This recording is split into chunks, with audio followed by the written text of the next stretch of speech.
તો સ્ટેન્ડિંગ કમિટીના ચેરમેનને આ એક વખત અહીંયા લઈ આવો, એમને બતાવો કે અહીંયા ગટરના પાણીથી ભગવાનનો અભિષેક થાય છે.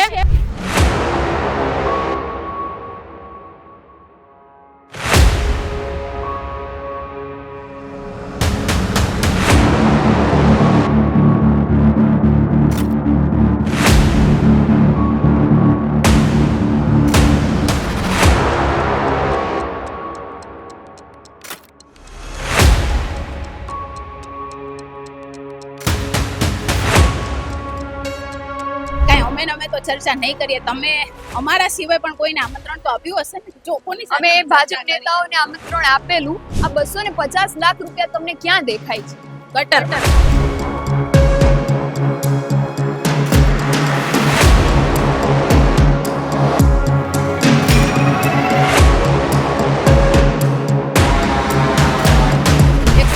કરોડ જેવા રૂપિયા ગ્રાન્ટના નામે તમે ચાઉ કરી ગયા છો. એક તમે ખાલી દિવાલો નથી ઊભી કરી શકતા, તમે એમ કહો છો કે 173 કરોડ રૂપિયાનું અમે કામ કર્યું છે. આમાં તમને શું દેખાય છે?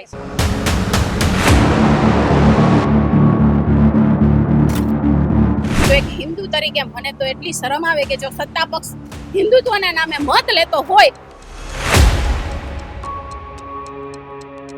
તો વિપક્ષ તરીકે અમે પણ આના માટે પાછી ઝુંબેશ ઉપાડશું અને હવે આ લોકોની આવી દાદાગીરી અને જે મુમુક્ષુ બનીને બેસવાની વૃત્તિ છે એ નહીં ચલાવી લેવાય.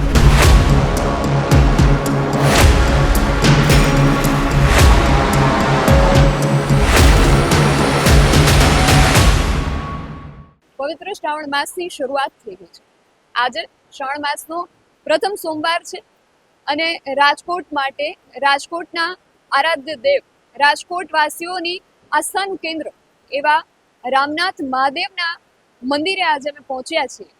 મંદિરે લોકો દર્શન કરવા માટે શા માટે જતા હોય છે? પોતાની જે આસ્થા હોય છે, ભક્તિ હોય છે, એને લઈને લોકો મંદિરે ભગવાનના દર્શન કરવા માટે જતા હોય છે. મંદિરનું જે વાતાવરણ હોય એ એટલું આધ્યાત્મિક વાતાવરણ હોય છે જેનાથી માણસની અંદર જે સકારાત્મક ઉર્જા છે એનો સંચાર થઈ જતો હોય છે. પરંતુ રાજકોટની આસ્થાનું કેન્દ્ર રામનાથ મહાદેવ અહીંયા આવી અને અહીંયાની જે ગંદકી છે એ ગંદકીના કારણે જે નકારાત્મક ઉર્જાનો સંચાર થાય છે અને આ જે નકારાત્મકતા આખા રાજકોટમાં ફેલાય છે અને માટે કોણ જવાબદાર છે? રાજકોટની જનતા આટલા વર્ષોથી જેની રાહ જોઈને બેઠી છે એ રાજકોટ રિવરફ્રન્ટનો જે પ્રશ્ન છે એ ક્યારે ઉકેલાશે? આ જે પ્રશ્ન છે એ અમે છેલ્લા કેટલાય સમયથી દરેક અધિકારીઓ, દરેક પદાધિકારીઓને પૂછી રહ્યા છે, છતાં પણ આને લઈને કોઈ નક્કર જવાબ, કોઈ સંતોષકારક જવાબ કોઈ પણ આજ સુધી નથી આપી શક્યું. તાઇફાઓ થાય છે, ગ્રાન્ટ ફાળવી દેવામાં આવી છે એવી વાતો થાય છે, પરંતુ આ ગ્રાન્ટ, ફાળવેલી ગ્રાન્ટ ગઈ છે ક્યાં? એવા અનેક પ્રશ્નો છે. આજે આ પ્રશ્નોને લઈને અમે રાજકોટ કોંગ્રેસના જે આગેવાન નેતાઓ છે એમની સાથે ચર્ચા કરવાના છીએ અને આ ચર્ચા કરવા માટે કોંગ્રેસ નેતા નૈનાબા આપણી સાથે જોડાયા છે. બેન, રાજકોટની જનતા લગભગ 15 વર્ષથી રિવરફ્રન્ટની રાહ જોઈને બેઠી છે. રિવરફ્રન્ટનો પ્રશ્ન તો નથી જ ઉકેલાઈ રહ્યો અને એમાં પણ રાજકોટના આરાધ્ય દેવ રામનાથ મહાદેવ આ ગંદકીમાં બેસવા મજબૂર થયા છે. શું કહેશો? પહેલા તો મારે એ પૂછવું છે કે અમારે ચર્ચા કોની સાથે કરવાની છે? તમે એમ કીધું કે ચર્ચા કરીશું, પણ અમારે ચર્ચા કોની સાથે કરવાની? કાંઈ અમે તો ચર્ચા નહીં કરીએ. તમે અમારા સિવાય પણ કોઈને આમંત્રણ તો આપ્યું હશે ને? જો કોની અમે ભાજપ નેતાઓને આમંત્રણ આપેલું, પણ હજુ સુધી એમના જે સમય હતો એની ઉપર લગભગ 35 મિનિટ થઈ ગઈ છે. હજુ સુધી તો એ કોઈ આવ્યા નથી ને લાગતું નથી આવે એવું. અને અમને લાગે છે કે આવશે પણ નહીં, કારણ કે ચર્ચા કરવા માટે તમારી પાસે કંઈ હોવું પણ જોઈએ કે તમે કોઈ સારા કામ કર્યા છે. અત્યાર સુધી બહુ બધી ગ્રાન્ટો ફાળવી, તમે એમ કીધું ઘણા સમયથી, સમજો કે 2002-03 તમે એમ કહો છો કે અમે વિકાસ કરીશું, રામનાથ મહાદેવમાં કરીશું, ત્યાં સારી વ્યવસ્થા ઊભી કરીશું. 173 કરોડ જેવા રૂપિયા ગ્રાન્ટના નામે તમે ચાઉ કરી ગયા છો અને બદલામાં શું મળે છે? આ ગટરનું પાણી. લાખોની આસ્થાનું કેન્દ્ર છે રામનાથ મહાદેવ. એક તમે ખાલી દિવાલો નથી ઊભી કરી શકતા, તમે એમ કહો છો કે 173 કરોડ રૂપિયાનું અમે કામ કર્યું છે. આમાં તમને શું દેખાય છે? મને તો એવું લાગે છે કે એક કરોડ રૂપિયા પણ, 1 રૂપિયો પણ તમે ન વાપર્યું હોય એવું લાગે છે. કારણ કે અહીંયા તમે જુઓ, સવારથી તમે આવ્યા છો, અહીંયા મેં ગટરના પાણી સિવાય કાંઈ નથી જોયું. ફક્ત આ ગટરનું જ પાણી છે. હમણાં એક કાકા મને મળ્યા, એમણે કીધું કે અમે જ્યારે નાના હતા ને બેટા ત્યારે અમે આજ રામનાથ મહાદેવના મંદિરમાં અહીંયા પાણીમાં ધુબાકા મારતા હતા અને પૂનમના દિવસે લોકો નાખે ને એટલે એમને સિક્કો જ છે નીચે સુધી દેખાતો હતો. તો આ રામનાથ મહાદેવની તમે શું હાલત કરી નાખી છે. કેટલા વર્ષોથી તમે સત્તામાં છો, કોર્પોરેશન તમારા આખા ખિસ્સામાં છે, તમે બેફાલતુ ખર્ચા કરો છો, તો લોકોની આસ્થાનું કેન્દ્ર છે એવા સ્વયંભૂ મહાદેવ મંદિર માટે તમારી પાસે થોડા રૂપિયા નથી કે તમે એમને સારી સ્થિતિમાં લઈ આવી શકો. તમે વિચાર કરો, મેં અહીંયા ઘણા લોકોને કહેતા સાંભળ્યા કે જ્યારે બહુ વરસાદ આવે છે ત્યારે અભિષેક, જનરલી મહાદેવનો અભિષેક શેનાથી થાય? ગુલાબ જળથી થાય, પાણીથી થાય, દૂધથી થાય કે દહીંથી થાય. પણ આ વરસાદ બહુ અતિ પડે ત્યારે ગટરના પાણીથી અભિષેક થાય. તો એક હિન્દુ તરીકે મને તો એટલી શરમ આવે કે જો સત્તા પક્ષ હિન્દુત્વના નામે મત લેતો હોય અને એક લાખોની આસ્થા સમાન જ્યારે મહાદેવનું આ મંદિર હોય પણ એને એક જરા પણ સારી સ્થિતિમાં ન લાવી શકતા હોય તો તમારે ડૂબી મરવું જોઈએ. અને નૈનાબેન, જે નાના નાના શહેરો છે, આપણે જો અમદાવાદની સરખામણી કરીએ તો અમદાવાદમાં તો રિવરફ્રન્ટ વર્ષોથી થઈ ગયું છે, પણ રાજકોટથી જે નાના શહેરો છે, સુરેન્દ્રનગર છે, બોટાદ છે, જામનગર છે, જામનગરમાં તો હમણાં એનું ખાતમુહૂર્ત પણ થઈ ગયું, બધું થઈ ગયું. તો રાજકોટ જેવા આટલા મોટા શહેર, સૌરાષ્ટ્રનું કેન્દ્ર કહેવાય રાજકોટ, છતાં રાજકોટની અંદર રિવરફ્રન્ટ ન આવી શકે.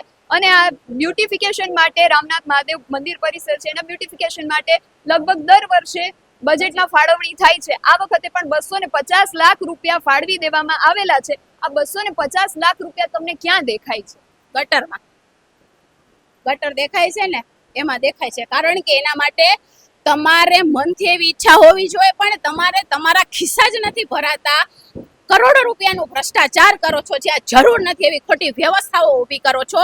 પુલની નીચે તમે ગેમ ઝોન બનાવો છો કે જે બાળકો માટે ખતરારૂપ છે, પણ લાખો લોકોની આસ્થા સમાન છે કે જે મહાદેવનું મંદિર છે ત્યાં તમે એક સારી વ્યવસ્થા ઊભી નથી કરી શકતા. તમે રિવરફ્રન્ટની વાતો કરો છો, સારા અહીંયા ખાલી વ્યવસ્થિત રોડ રસ્તા તો કરી દો. મહાદેવના મંદિરની આજુબાજુ 15-20 ફૂટ ઊંચી દિવાલ તો ઊભી કરી દો, પછી રિવરફ્રન્ટની વાતો કરજો. કારણ કે અત્યારે તમને શરમ આવવી જોઈએ કે મહાદેવ ગટરના પાણીમાં બેઠા છે. અને નૈનાબેન, જે રીતે આક્ષેપ થઈ રહ્યા છે કે અત્યારે ભારતીય જનતા પાર્ટીના કોઈ પણ જવાબદાર વ્યક્તિ અહીંયા જવાબ આપવા માટે નથી આવ્યા, પણ અહીંયા એમને આમંત્રણ આપવામાં આવ્યું છતાં એ નથી આવ્યા. પણ એક સમય હતો કે જ્યારે કોંગ્રેસના ધારાસભ્ય ઇન્દ્રનીલભાઈ રાજ્યગુરુ ધારાસભ્ય હતા અને વિધાનસભામાં પણ આ પ્રશ્નો ઉઠાવી શકતા હતા, પણ એમણે આ પ્રશ્ન ન ઉઠાવ્યો.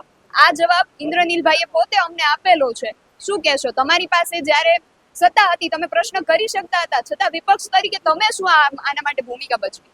અમે વિપક્ષ તરીકે હંમેશા અવાજ ઉઠાવતા હોઈએ છીએ, પણ કોઈ વખત એવું બન્યું હોય કે ઘણી વખત તમે રજૂઆતો અનેક કરવા છતાં પણ જો સત્તા પક્ષ ના સાંભળતો હોય તો ઘણી વખત બંધ બારણે પણ એની સાથે ચર્ચા કરવી પડે કે ભાઈ તમને શું પેટમાં દુખે છે, તમે ક્યાં અટવાવ છો એ અમને કહો. તો વિપક્ષ તરીકે અમે પણ તમારી સાથે ઊભા રહીએ. કારણ કે તમે જોયું હશે જ્યારે દેશની સુરક્ષાની વાત આવે ત્યારે અમે હંમેશા એની સાથે જ હોઈએ છીએ. પણ તમે જેમ કહો છો કે ઇન્દ્રનીલભાઈએ પ્રશ્ન ના ઉપાડ્યો, તો હું એમાં અગ્રી નથી કરતી.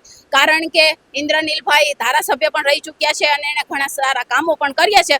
પણ એવું લાગે છે કે જ્યારે સત્તા પક્ષ અમારો અવાજ દબાવવાની કોશિશ કરતો હોય એમ આ મુદ્દો પણ એમને દબાવવાની કોશિશ કરી હોય, એનું પરિણામ હોઈ શકે.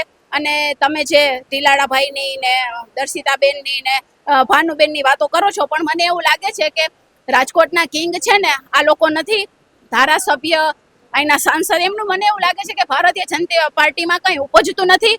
કારણ કે સર્વે અત્યારે તો મીડિયામાં એવું જ છે કે સર્વે ફક્ત એક સ્ટેન્ડિંગ કમિટીના ચેરમેન જ છે. એટલે મને એવું લાગે છે કે જો આનો વિકાસ કદાચ કરવો હોય તો સ્ટેન્ડિંગ કમિટીના ચેરમેનને આ એક વખત અહીંયા લઈ આવો, એમને જ બતાવો કે અહીંયા ગટરના પાણીથી ભગવાનનો અભિષેક થાય છે, તો એમને ખબર પડે. એમનું તો એવું કેવું છે કે હું તો તમારે મીડિયામાં ચલાવવું હોય તો મીડિયામાં ચલાવો, હું આ બાબતે જવાબ આપવા તૈયાર જ નથી. તમે શું કામ જવાબ નથી આપતા? તમે એક ઓથોરાઇઝ પર્સન છો, તમે એક જવાબદારી ઉપર બેઠા છો. તમને સ્ટેન્ડિંગ કમિટીના ચેરમેન શું અથાણું કરવા માટે બનાવ્યા છે? તમે કેમ જવાબ ન આપો? તો તમે ખુરશી છોડી દો અને કોઈ જવાબદાર વ્યક્તિને લઈ આવો કે જે પ્રશ્નના જવાબ આપી શકે. તમારી પાસે કોઈ પ્રશ્નના જવાબ જ નથી હોતા. તમે શું એ જલસા કરવા માટે એ સીટ ઉપર વિરાજમાન થયા છો કે લોકોના પ્રશ્નોનું નિરાકરણ લાવવા માટે જવાબદાર થયા છો? તમારે ગેમ ઝોન ખડકી દેવા છે, પણ જવાબદારીની વાત આવે છે ત્યારે તમે એમાંથી છટકો છો. કેમ તમે લેખિતમાં જવાબદારી નથી આપતા કે હા હું જવાબદારી લઉં છું કે કંઈ થશે? બોલવાથી કંઈ ન થાય, તમે લેખિતમાં આપો. અને હું હજી કહું છું કે જો એ જવાબદાર વ્યક્તિ હોય, કારણ કે તમે જે બીજા લોકોની વાતો કરો છો એને તો અમે વિસ્તારમાં પણ કોઈ દિવસ નથી જોયા, તો એનું શું ચાલતું હશે? તમે ટીલાળાભાઈની વાત કરી તો એ વ્યક્તિને ગેમ ઝોનનો અવડો મોટો કાંડ થાય ત્યારે હસીને જવાબ જો આપતા હોય તો મને નથી લાગતું કે એમના સુધી કોઈની સંવેદનાઓ પણ પહોંચી શકતી હોય. એટલે બીજા લોકો છે, મને લાગે છે કે એમનું કાંઈ ઉપજતું જ નથી. પણ રાજકોટમાં જે સર્વે છે સ્ટેન્ડિંગ કમિટીના ચેરમેન, એને આવવું જોઈએ, આ ગટરની બદબુ લેવી જોઈએ, તો કદાચ એમના નાકમાં બદબુ જાય અને કદાચ એનો દિમાગ ઉખડે કે રામનાથ મહાદેવ મંદિર ક્યાં વિરાજમાન છે, ક્યાં ગટરના પાણીથી એમનો અભિષેક થાય છે.